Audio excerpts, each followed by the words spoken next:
அன்பர்களே, ஆண்டவராகிய இயேசு கிறிஸ்துவின் நாமத்தில் உங்களுக்கு மனம் நிறைந்த வாழ்த்துக்களை தெரிவித்துக் கொண்டு சத்திய வசனம் திருமறை பாட நிகழ்ச்சிக்கு உங்களை அன்போடு அழைக்கிறோம். சத்திய வசனம், இது தேவனின் வசனம். நாம் சோர்ந்து போகையில் கரம் கொடுக்கும் நம் தேவனின் வசனம், நம் தேவனின் வசனம். அதற்கு பிலாத்து, சத்தியமாவது என்ன என்றான். மறுபடியும் அவன் யூதர்களிடத்தில் வெளியே வந்து, நான் அவனிடத்தில் ஒரு குற்றமும் காணேன். ஆண்டவராகிய இயேசு கிறிஸ்துவின் இனிய நாமத்தில் சத்தியவசன நேயர்களுக்கும் பார்த்து கொண்டிருக்கிற கேட்டுக்கொண்டிருக்கிற மற்ற நண்பர்களுக்கும் எங்களுடைய அன்பின் வாழ்த்துக்களை தெரிவிக்கிறோம். நாம் ஒரு தபசு காலத்தில் லென்டன் டேஸில் நாம் இருக்கிறோம். கர்த்தர் தாமே இப்படிப்பட்ட நாட்களிலே நாம் அதிகமாக ஆண்டவரை பற்றி அறிந்து கொள்ளவும், அதிகமாக அவரை பின் செல்வதிலே இருக்கக்கூடிய குறைகளையெல்லாம் சரிப்படுத்தி நம்முடைய வாழ்க்கையிலே ஒரு நேர் திசையை நோக்கி இயேசு கிறிஸ்துவை நோக்கி பார்த்தவர்களாக, இயேசு கிறிஸ்துவை நோக்கி பார்க்கும்போது அவரை போல் மாற வேண்டும் என்கிற ஆசையுடையவர்களாக நமக்கு ஆண்டவர் அந்த ஆசையை தரத்தக்கதாக நாங்கள் தொடர்ந்து ஜெபிக்கிறோம். எங்களுடைய செய்திகளை நீங்கள் கேட்கும்போது எங்களுக்காகவும் நீங்கள் ஜெபித்து கொள்ளுங்கள். இந்த நாளில் வேத வசனத்திலிருந்து ஒரு வார்த்தையை நான் உங்களுக்கு கண் முன்பாக வைக்க வேண்டும் என்று விரும்புகிறேன். அது யோவான் 18வது அதிகாரம் 38வது வசனத்தில் அது அடங்கியிருக்கிறது. சத்தியமாவது என்ன? What is truth? இது பிலாத்து இயேசு கிறிஸ்துவினிடத்தில் கேட்ட கேள்வி. அநேக நேரங்களிலே இயேசு கிறிஸ்துவினிடத்தில் மனிதர்கள் கேள்வி கேட்கும்போது அவர்கள் தெரியாமல் கேட்கிறார்கள், சில நேரங்களிலே தெரிந்தும் கேட்கிறார்கள். ஆனால் இயேசு கிறிஸ்து கேள்வி கேட்கும் எந்த ஒரு நபரையும் பார்த்து, நீ இப்படி கேட்காதே, போ, இதற்கு நான் பதில் சொல்ல முடியாது என்று சொல்லி ஒருபோதும் அவர் சொன்னதில்லை. இயேசு கிறிஸ்துவனிடத்தில் வரக்கூடிய கேள்விகளுக்கு அவர் சரியாக பதில் அளிக்கிற தேவனாக இருக்கிறார். இங்கே நம்ம வாசித்து பார்க்கும்போது இயேசு கிறிஸ்துவை பாடுகளுக்கு உட்படுத்தி அவரை பிடிச்சு மரண தண்டனைக்குள்ளாக்கும்படியாக பிலாத்துவினிடத்தில் கூட்டி போகிறார்கள். ஆனால் இதற்கெல்லாம் ஆரம்பம் ஒன்று இருந்தது. இந்த ஆரம்பத்தை நாம் பார்க்கிற நேரத்திலே ஒரு வார்த்தையை குறித்து அதிகமாக நாம் சிந்தித்து விட்டு நாம் இந்த செய்திக்குள்ளாக போகலாம். நீங்களும் நானும் நன்றாக அறிந்த ஒரு வசனம், யோவான் 14:6 நாம் வாசிக்கிற வசனம், நானே வழியும் சத்தியமும் ஜீவனுமாய் இருக்கிறேன் என்று சொல்லி ஆண்டவராகிய இயேசு கிறிஸ்து சீஷர்களிடத்திலே சொல்லுகிறார். முக்கியமான 3 வார்த்தைகள் அது. அவர்தான் வழி, அவர்தான் சத்தியம், அவர்தான் ஜீவன். இதில் இந்த சத்தியம்ங்கிற அந்த வேர்டை நம்ம யோசித்து பார்ப்போம் அப்படின்னு சொன்னால், இங்கே பிலாத்துக்கிட்ட பேசும்போது அந்த வார்த்தை எங்கே வருகிறது. பிலாத்து சத்தியமாவது என்ன என்று சொல்லி கேட்கிறான். காரணம் என்னென்றால் யோவான் 18வது அதிகாரம் 37வது வசனத்தை நம்ம வாசித்து பார்ப்போம்னு சொன்னால் அவர் சொல்லுவார், சத்தியவான் எவனும் என்னை பின்பற்றுகிறான் அப்படின்னு சொல்லி அவர் சொல்லுவார். அப்போதான் இவருக்கு என்ன வார்த்தை புரியாது, சத்தியவான் சொல்கிறாரே, இது என்ன அப்படின்னு சொல்லி பிலாத்து கேட்கிறார். அப்போ தான் ஆண்டவராகிய இயேசு கிறிஸ்து விசாரணையில் இருக்கும்போது வந்த சில உண்மைகள், அங்கே நடமாடின மனிதர்கள் அறிந்து கொண்ட உண்மைகள், இவைகளெல்லாம் நீங்களும் நானும் இன்னைக்கு சிந்திச்சு பார்ப்போம்னு சொன்னால் நாமும் கூட சில உண்மைகளை அறியலாம். பொதுவாக உண்மைகள் என்று பார்க்கும்போது சில உண்மைகளை நாம் அறிந்திருப்போம், சில உண்மைகள் நமக்கு தெரியாது. சில உண்மைகள் நம்முடைய வாழ்க்கையிலே நாம் கடைப்பிடிக்கிற, நாம் பின் செல்லுகிற ஒரு உண்மையாக இருக்கும். சில உண்மைகள் அறிந்தும் நாம் அந்த உண்மையை பின் செல்ல மாட்டோம். மனிதனுடைய நிலை எப்படி அப்படின்னு சொன்னால், அறிந்த உண்மையை பின்பற்றுவதும் அறிந்த உண்மையை பின்பற்றாமல் அலட்சியம் செய்வதும் மனிதனுடைய போக்கு. இங்கே நம்ம பார்க்குறோம், முதல்ல யோவான் 11ஆம் அதிகாரத்திலே லாசருவை தேவன் உயிரோடு எழுப்புகிறார். கர்த்தர் வெளியே வா என்று சொல்லி கல்லறை வாசலில் இருந்து ஜெபித்து அவனை உயிரோடு எழுப்புகிறார். அநேகர் இயேசு கிறிஸ்துவை விசுவாசிக்க தொடங்கி அவரை பின் செல்ல ஆரம்பித்து விடுகிறார்கள். அப்போதுதான் அங்கே யூத அதிகாரிகளும் அங்கே இருக்கக்கூடிய ஆலோசனை சங்கமும் சேர்ந்து உட்கார்ந்து பேசுகிறார்கள். அப்போது ஒரு உண்மையை அங்கே காய்பா சொல்லுகிறார்.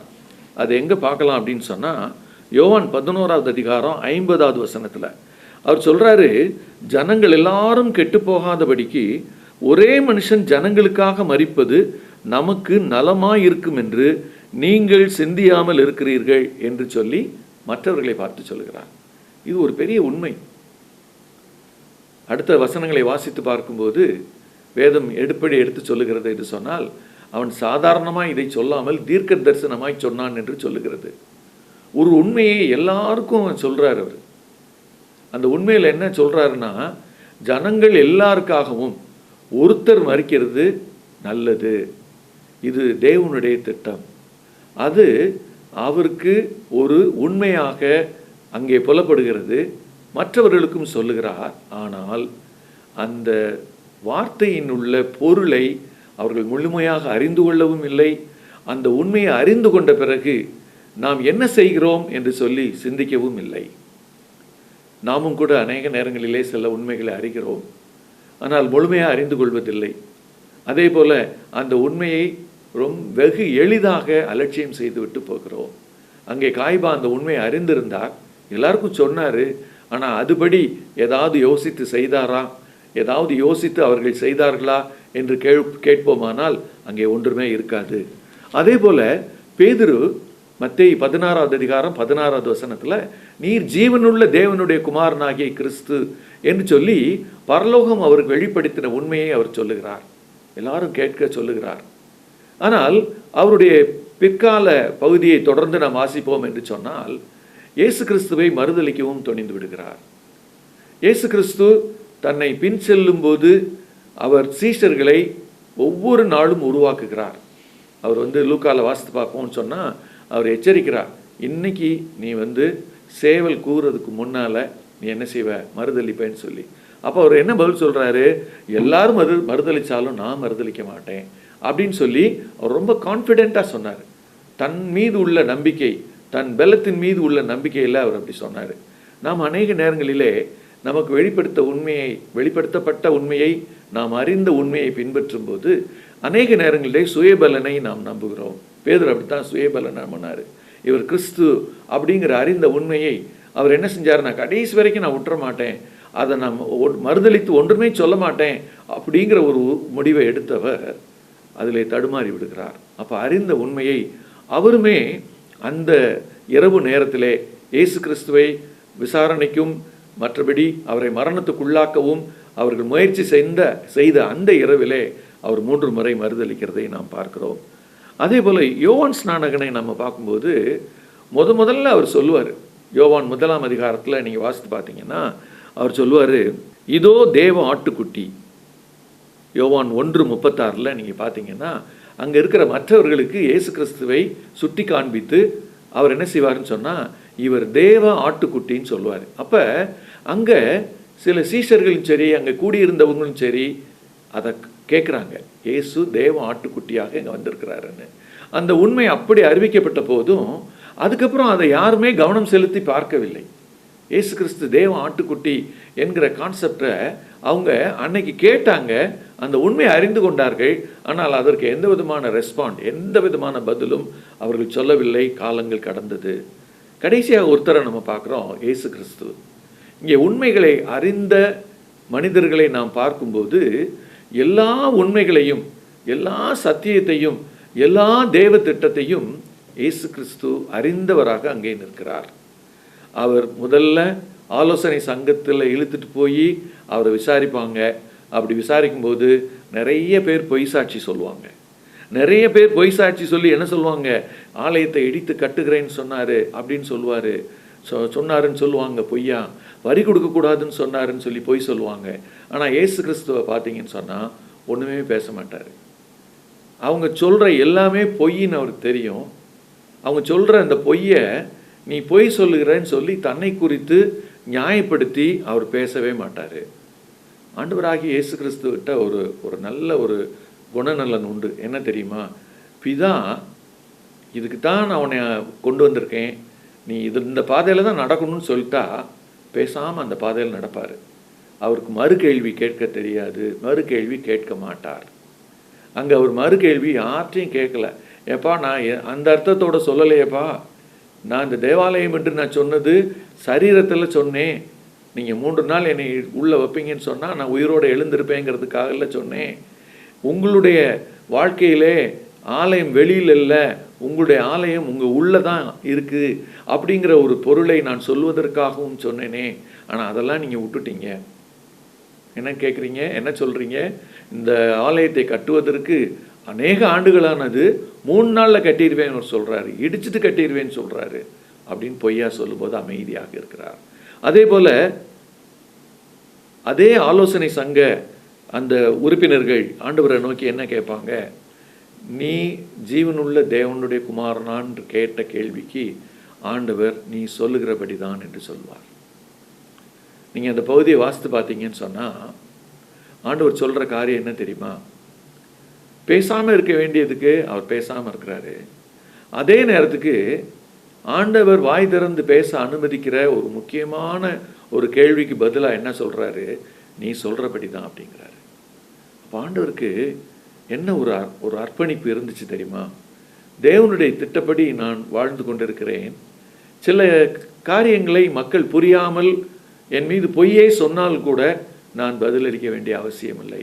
ஆனால் தேவன் உறக்க சொல்லக்கூடிய ஒரு உண்மையை, தேவன் சொல்லு என்று சொல்லக்கூடிய ஒரு உண்மையை நான் பூட்டி வைக்க மாட்டேன். அதை கரெக்டாக நான் எஸ் சொல்லுவேன். அதே போல தான் பிலாத்துக்கு சொல்லும்போதும் அவர் பதில் சொல்லுகிறார். பிலாத்து யோவான் 19வது அதிகாரத்தில் 10வது வசனம் தொடங்கி நீங்கள் வாசித்து பார்ப்பீங்கன்னா, நான் உன்னை நினச்சா விடுதலை பண்ணிடுவேன்னு சொல்லி சொல்கிறாரு. அப்போ ஆண்டவர் சொல்கிறாரு, பரலோகத்திலேருந்து அந்த அதிகாரம் உனக்கு கொடுக்கப்படலைன்னு சொன்னால் நீ என்னை விடுவிக்க முடியாது. அவர் சுருக்கமாக என்ன உண்மையை சொல்ல வருகிறார்? நான் தேவனுடைய குமாரன், தேவ சித்தப்படி தான் தேவ ஆட்டுக்குட்டியாக மரண தண்டனைக்குள்ள ஆக்குப்படும்படியாக நான் நிற்கிறேன். இது நடக்கத்தான் போகுது. நீங்கள் ஆலோசனை சங்கத்தில் என்னை விசாரித்து கொண்டு வந்து நிறுத்தி, அல்லது பிலாத்து ஒரு விசாரணையை முடித்து இதைத்தான் செய்யணும்னு சொல்லி முடிவு பண்ணுறதுனால இது நடக்கலை. தேவ தீர்மானத்தின்படியும் தேவ திட்டத்தின்படியும் என்னைய ஆண்டவர் கொண்டு வந்து நிறுத்தியிருக்கிறாரு. ஆகையினால நீ விடுதலையாக்கவும் முடியாது. நான் கேட்டேன்னா கூட என்னுடைய போர் சேவகர்கள் நின்று போர் புரிவாங்க. நான் அப்படி கேட்கவும் மாட்டேன். ஆனால் ஒரு காரியத்தை நான் சொல்லுவேன், சத்தியவான் எவனும் சத்தியத்தை பின் செல்லுகிறான். ஆண்டவர் சத்தியத்துக்கு பதில் சொல்கிற பதில் என்ன தெரியுமா? சத்தியமாகிய என்னை யாராவது தெரிஞ்சுக்கிட்டான்னு சொன்னான், நான் தான் சத்தியம்னு சொல்லி தெரிஞ்சுக்கிட்டான்னு சொன்னான், கண்டிப்பாக அவன் என்னை பின்பற்றுவான். பிலாத்துவை பார்த்து அவர் சொல்கிறாரு, சத்தியமாக தான் நான் நிற்கிறேன், வழியாக தான் நிற்கிறேன், ஜீவனை கொடுக்கறதுக்காக தான் நிற்கிறேன். ஆனால் உனக்கு அது புரியலை. அதே நேரத்தில் பிலாத்து ஒரு முயற்சி எடுக்கிறாரு. மனைவி சொல்கிறாங்க, இன்றைக்கு ராத்திரி இந்த நீதிமான் நிமித்தமாக, இயேசு கிறிஸ்துவினுடைய நிமித்தமாக நான் சொப்பனத்தில் வெகு பாடுபட்டேன் என்று சொல்லுகிறார்கள். அப்படி சொல்லும்போது அவர் என்ன பதில் சொல்கிறார் தெரியுமா? அதை அட்வான்டேஜாக எடுத்துக்கிடவோ அப்படியா அப்படின்னு சொல்லி ஆச்சரியப்படவோ முன் வரலை. அப்பயுமே அவருடைய பதில் உறுதியாக என்ன இருந்துச்சு தெரியுமா? பிலாத்து, நீ என்னை விடுவிக்க முயற்சித்தாலும் கர்த்தர் என்னை அனுப்ப சித்தமானால் நான் சிலுவைக்கு போயிடுவேன். என் சித்தம் அல்ல, தேவ சித்தம் என்னிலே நிறைவேறத்தான் போகுது. அதை எல்லாரும் பார்ப்பீங்க. இதுதான் ஆண்டவர் இந்த பாடுகளின் நேரத்தில் அவங்க எல்லாருக்கும் பதில் சொன்னது. இந்த பகுதிகளை வைத்து நாம் ஒரு கேள்வியை கேட்டு பார்க்க அழைக்கப்படுகிறோம். 2வது குறிப்பாக நான் உங்களோடு பகிர்ந்து கொள்வது, நாம் அறிந்திருக்கிற உண்மையை எப்படி வெளிப்படுத்துகிறோம்? நாம் அறிந்திருக்கிற உண்மையை எப்படி பின் செல்லுகிறோம்? இந்த 2 கேள்வியும் நீங்களும் நானும் கேட்டு பார்ப்பது நல்லது. அந்த கேள்வியை நாம் கேட்டு பார்க்கும்போது உண்மையிலேயே நம்முடைய வாழ்க்கையில் சில நடைமுறைகளை நாம் உற்று பார்க்க நேரிடும். அநேக இடங்களிலே நாம் அறிந்த உண்மையை சொல்ல மாட்டோம். அறிந்த உண்மையை, சொல்ல வேண்டிய உண்மையை கூட நம்ம சொல்ல மாட்டோம். ஆண்டவர் அப்படிப்பட்ட ஒரு முன்மாதிரியை காண்பிக்கவில்லை. சொல்ல வேண்டிய உண்மையை அவர் தெளிவாக சொன்னார்.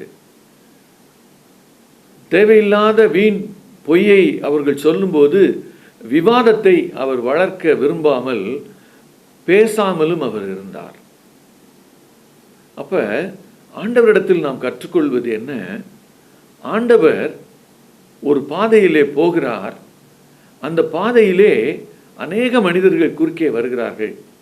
ஆலோசனை சங்க மனிதர்கள் குறுக்கே வருகிறார்கள். யூத அதிகாரிகள் குறுக்கே வருகிறார்கள். அவர்களுடைய நோக்கமெல்லாம் இயேசு கிறிஸ்து மேலே குற்றத்தை சுமத்தி இயேசு கிறிஸ்துவுக்கு தண்டனையை நாம் தர வேண்டும், அதுவும் மரண தண்டனையை தர வேண்டும் என்று சொல்லி அந்த நோக்கத்தோடு அவர்கள் செயல்படுகிறார்கள். நீங்கள் மத்தேயு 27வது அதிகாரம் 17வது வசனத்தை நீங்கள் வாசித்து பார்த்தீங்கன்னா ஒரு வார்த்தை வரும். பிலாத்து அறிந்த உண்மையை அங்கே சொல்லப்பட்டிருக்கும் அந்த வசனத்தில். பொறாமையினாலே இயேசு கிறிஸ்துவை ஒப்பு கொடுத்தார்கள் என்று பிலாத்து அறிந்து அப்படின்னு சொல்லி அந்த வசனம் வரும். பிலாத்துவுக்கு நல்லா தெரியுது இயேசு கிறிஸ்துவை அவங்க ஒப்பு கொடுத்ததில் என்ன நோக்கம் இருக்குன்னு சொன்னால் ஏதோ ஒரு பொறாமையின் நோக்கம் இருக்கிறது. அதை நம்ம யோவான் 11ஆம் அதிகாரத்திலே வாசித்தோம். லாசரு உயிரோடு எழுந்ததை பார்த்துட்டு அநேக ஜனங்கள் இயேசு கிறிஸ்துவை விசுவாசிக்க ஆரம்பிக்கிறார்கள். இயேசு கிறிஸ்துவுக்கு பின் செல்ல ஆரம்பிக்கிறார்கள். உடனே ஆலோசனை சங்க மனிதர்களுக்கும் அங்கே யூத அதிகாரிகளுக்கும் ஒரு பயம் வருகிறது. எல்லா மனிதர்களும் இயேசுவை பின் சென்று விட்டால், எல்லா மனிதர்களுமே இயேசுவை விசுவாசிக்க ஆரம்பித்து விட்டால் என்ன செய்வது? இந்த கேள்வி அவர்கள் மனதிலே அதிகமாக தோன்றி அவர்களை வாட்டி எடுத்தது. அந்த கேள்விக்கு அவர்கள் பதில் தேட முற்படவில்லை. எப்படி அவர் உயிரோடு எழுந்துறாரு? இயேசு எப்படி அவர் உயிரோடு எழுப்பினாரு? அப்போ இயேசு உயிரோடு எழுப்புறாருன்னு சொன்னால் அவர் தேவகுமாரனாக இருக்க வாய்ப்பு இருக்குதே. இயேசு இப்பேற்பட்ட ஒரு பெரிய அற்புதத்தை செய்கிறவராக இருப்பார் என்று சொன்னால் அவர் மேசியாவாக இருப்பதற்கு 100க்கு 100 வாய்ப்பு இருக்கிறதே. அவர்களுடைய சிந்தனை இப்படி போகவில்லை. மாறாக அவர்கள் என்ன செய்கிறார்கள்? பொறாமையின் நிமித்தமாக அதனுடைய ரியாக்ஷன் அவங்களுக்கு எப்படி வருதுன்னு சொன்னால், இவரை எப்படியாவது நம்ம கொன்று போட வேண்டும். ஒரு பக்கம் ஜனங்களுக்கு பயப்படுறாங்க. ஜனங்கள் பின் செல்லுகிறார்களே, அப்படின்னா என்ன செய்வோம்? அப்போ அவங்க என்ன யோசிக்கிறாங்க? எல்லாரும் பின்பற்றிட்டா ஒன்றும் செய்ய முடியாது. அப்போ இயேசு கிறிஸ்துவை இப்போ தான் பின்பற்றுகிறார்கள் ஒரு கூட்டம். இந்த அற்புதத்தை பார்த்துட்டு ஒரு பெரிய கூட்டம் அடுத்தவருக்கு திரளாக வர ஆரம்பிக்குது. இதுதான் சரியான நேரம், இவரை நம்ம கூட்டு போயிடணும் அப்படின்னு சொல்லி அந்த கொலை நோக்கத்தோடு கூட்டு போகிறார்கள். ஆனால் நீங்கள் அந்த காலகட்டத்தை நீங்கள் பார்ப்பீங்கன்னு சொன்னால் அது பஸ்கா பண்டிகையின் காலம். பஸ்கா பண்டிகை என்பது என்ன? வேதம் நமக்கு சொல்லுகிறது. ஆண்டவராகிய தேவன் இஸ்ரவேல் மக்களை பார்வோனுடைய கையிலிருந்து எகிப்து தேசத்திலிருந்து விடுவித்து அழைத்து கொண்டு வருகிறார். அப்படி அழைத்து கொண்டு வருகிற போது கடைசி அற்புதமாக ஒரு அற்புதத்தை அங்கே நாம் பார்க்க முடியும். என்ன அற்புதம்? பார்வோனே நீ இந்த ஜனங்களை அனுப்பலைன்னு சொன்னான். இன்னைக்கு இரவு சங்கார தூதன் வருவான். அந்த சங்கார தூதன் அங்கே உள்ள எல்லா வீடுகளிலும், எகிப்தியருடைய எல்லா வீடுகளிலும் அந்த தலைமகனை அவங்க கொன்று போடுவான் என்று சொல்லி அங்கே சொல்லப்படுகிறது. அப்போ இந்த உண்மையை அறிந்த பார்வோன் துணிச்சலாய் அதை எதிர்க்கிறார். இஸ்ரவேல் மக்களுக்கு அந்த அற்புதங்களின் மேலே இப்போ நம்பிக்கை வந்துருச்சு. கர்த்தர் ஏதோ செஞ்சு நம்மளை கூப்பிட்டு போகிறாரு. அவங்க என்ன செய்கிறாங்க? ஆண்டவர்கிட்ட என்ன செய்யணும்னு சொல்லி காத்திருக்கும்போது அழகாக சொல்கிறாரு, ஒரு வீட்டுக்கு ஒரு ஆட்டுக்குட்டியை தெரிந்தெடுத்து அதை அடித்து அதனுடைய ரத்தத்தை நிலைக்காலில் பூசிடுங்க. சங்காரதூதன் நைட்டு அவர் கடந்து வரும்போது எந்தெந்த வீடுகளில் இந்த இரத்தத்தை தேய்த்ததை பார்க்கிறாரோ அந்த வீடுகளை அவர் கடந்து போவார். எங்கே இதெல்லாம் இல்லையோ அங்கே சங்காரதூதன் அங்கே நின்று அங்கே இருக்கக்கூடிய தலைமகனை அவர் கொன்று போடுவார். இது அங்கே நாம் வாசிக்கிற ஒரு பகுதி. அது நடந்தது. அந்த காலகட்டத்தை அவர்கள் முன்குறித்து இஸ்ரவேல் மக்கள் ஆட்டுக்குட்டியை தெரிந்தெடுத்து அவர்கள் பலியிட்டு அதை கொண்டாட்டமாக கொண்டாடுவார்கள். அந்த கொண்டாட்டத்தின் நேரத்திலே சரியாக இயேசு கிறிஸ்து அங்கே பலியாக கொண்டு வரப்படுகிறார். அப்படியானால் வேதம் கற்றுக் கொடுக்கிற உண்மை என்ன தெரியுமா? இயேசு கிறிஸ்து பழைய ஏற்பாட்டிலே சொல்லப்பட்ட அந்த ஆட்டுக்குட்டியாகிய அந்த பலி தான் மேசியாவாக வந்து பலியாகிறார்.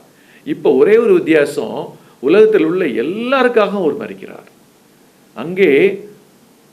அந்த எகிப்து தேசத்திலே இந்த சம்பவம் நடந்தபோது ஒரு வீட்டுக்கு ஒரு ஆட்டுக்குட்டியை தெரிந்தெடுத்து அவர்கள் என்ன செய்தார்கள்? ரத்தத்தை பூசி அவங்க தப்பிச்சாங்க. ஆனால் இன்று இயேசு கிறிஸ்துவின் ரத்தத்தினாலே நம்முடைய பாவங்களெல்லாம் மன்னிக்கப்படுவதற்கு ஒரு வாய்ப்பு வருகிறது. நம்முடைய பாவங்களெல்லாம் அவர் சிலுவையிலே சுமந்ததை, உண்மையை அறிந்து கொண்டு அதை நாம் ஏற்றுக்கொள்ளும் போது பாவத்திலிருந்து ஒரு பெரிய விடுதலை நமக்கு வருகிறது. இது பஸ்கா என்கிற வார்த்தையோடு சிலுவையை நீங்கள் இணைத்து பார்ப்பீர்கள் என்று சொன்னால் வேதம் நமக்கு ஒரு பெரிய உண்மையை சொல்லித் தருகிறது. நீங்களும் நானும் இயேசு கிறிஸ்து எனக்காக பாடுபட்டார் அப்படின்னு சொல்லி ஒவ்வொருத்தரும் விசுவாசிக்கணும். என்னுடைய பாவங்கள் தான் அவரை சிலுவைக்கு கொண்டு போச்சுன்னு சொல்லி ஒவ்வொருத்தரும் நம்பணும். அப்படி நம்பும்போது என்ன நடக்கும்? நாம் செய்துவிட்ட பாவங்களுக்கான பரிகாரம் இயேசு கிறிஸ்து என்பதை நாம் விசுவாசிக்க ஆரம்பிப்போம். அப்படி விசுவாசிக்கும் போது நாம் கடந்த காலங்களில் செய்துவிட்ட எல்லா பாவங்களிலிருந்தும் ஒரு பெரிய மன்னிப்பு கிடைக்கும். வேதம் இந்த சத்தியத்தை சத்தியமாகிய இயேசு கிறிஸ்துவுக்குள் வைத்திருக்கிறது. அதனால தான் ஆரம்ப நேரத்தில் நாம் ஒரு வசனத்தை வாசித்தோம். அவர் சொன்னார், நான் தான் வழி, நான் தான் பாவத்திலிருந்து வெளியே வருவதற்கான வழி, நான் தான் மன்னிப்புக்கான வழி, நான் தான் சத்தியம், சத்தியமாகவே இந்த உலகத்தில் நான் வந்தேன், இந்த உண்மையை உங்கள் எல்லாருக்கும் சொல்கிறதுக்காகத்தான் நான் சிலுவையில் மரித்தேன். அந்த உண்மையை நீங்கள் அறிஞ்சுக்கிட்டீங்கன்னு சொன்னால் இன்றைக்கி நீங்கள் உங்களுடைய வாழ்க்கையை அர்ப்பணிக்கலாம். இதை கேட்டுக்கொண்டிருக்கிற, பார்த்து கொண்டிருக்கிற ஒவ்வொருவருக்கும் நாங்கள் சொல்லுகிற ஒரே காரியம், இயேசு கிறிஸ்துவனுடைய அன்பு சிலுவையிலே வெளிப்பட்டிருக்கிறது. அவர் தேவ ஆட்டுக்குட்டியாக சிலுவையிலே மரித்திருக்கிறார். இதை நீங்களும் நானும் நம்ப முன் வரும்போது, நம்முடைய பாவங்களுக்காகத்தான் அவர் மரித்தார், நம்முடைய அக்கிரமங்களுக்காகத்தான் அவர் மரித்தார் என்று சொல்லி நம்பும்போது நம்முடைய வாழ்க்கையில் ஒரு பெரிய மறுமலர்ச்சி, அதுக்கு பேர் தான் ரட்சிப்பு. அதை பெற்றுக்கொள்ள ஆண்டவர் உதவி செய்வாராக. கண்களை மூடி செபிப்போமா? எங்களை அதிகமாக நேசிக்கிற எங்கள் அன்பின் பரம தகப்பனே, வேதத்தில் பல உண்மைகளை அறிந்த மனிதர்கள் அதற்கு எப்படி பதில் சொன்னார்கள், அதற்கு எப்படி ரெஸ்பாண்ட் பண்ணாங்கன்னு நாங்கள் யோசித்து பார்த்தோம் சுவாமி. இன்றைக்கும் கூட வேதத்தில் இயேசு கிறிஸ்துவாகிய உண்மை குறித்தும் உம்முடைய பாடுகளை குறித்தும் உம்முடைய மரணத்தை குறித்தும் சில மனிதர்கள் அறிந்திருந்தார்கள், சில மனிதர்கள் அறியவில்லை. அறிந்தவர்கள் அதற்கு சரியான பதில் சொல்லவில்லை, அறியாதவர்கள் அதை அறிந்து கொள்ள முயற்சிக்கவில்லை. இப்படிப்பட்ட ஒரு சூழ்நிலையை உம்முடைய பாடுகளின் மத்தியிலே வாழ்ந்த மனிதர்களிடத்தில் பார்க்கிறோம் சுவாமி. எங்களுக்கும் கூட உம்முடைய பாடுகளை நினைவு கூறுகிற நாங்களும் கூட உம்முடைய பாடுகளை குறித்த உண்மைகளை அநேக நேரங்களிலே மறந்து போகிறோம். உம்முடைய பாடுகளை குறித்த உண்மைகளை அலட்சியம் செய்கிறோம். உம்முடைய பாடுகளுக்கும் எங்களுடைய வாழ்க்கைக்கும் ஒரு பெரிய தொடர்பு இருக்கிறது. நாங்கள் விசுவாசிக்க ஆரம்பித்தோன்னு சொன்னால், என்னுடைய பாவத்துக்காக தான் அவர் மரிச்சார்னு விசுவாசித்தோன்னு சொன்னால் எங்களுடைய வாழ்க்கையிலே பாவ மன்னிப்பை பெற்றுவிடலாமே. இன்றைக்கு அப்படி விசுவாசிக்கக்கூடிய ஒவ்வொருவருக்கும் அந்த பாவ மன்னிப்பை நீ தரும்படி நாங்கள் செபிக்கிறோம். பாவத்தில் வாழ்ந்து கொண்டிருக்கிற வாழ்க்கையை விட்டு அவர்கள் எழுந்து வருவதற்கு இந்த உண்மையை அவர்கள் அறிந்து கொள்ளவும், அன்றைய இந்த உண்மையை விசுவாசிக்கவும், இந்த உண்மையின்படி வாழ அர்ப்பணிக்கவும் நீ உதவி செய்யும். துதி கனமகிமாவுமக்கே ஏறெடுக்கிறோம். ரட்சகர் இயேசு கிறிஸ்துவின் இனிய நாமத்தில் ஜெபத்தை ஏறெடுக்கிறோம் எங்கள் ஜீவனுள்ள நல்ல பரம தகப்பனே. ஆமென்.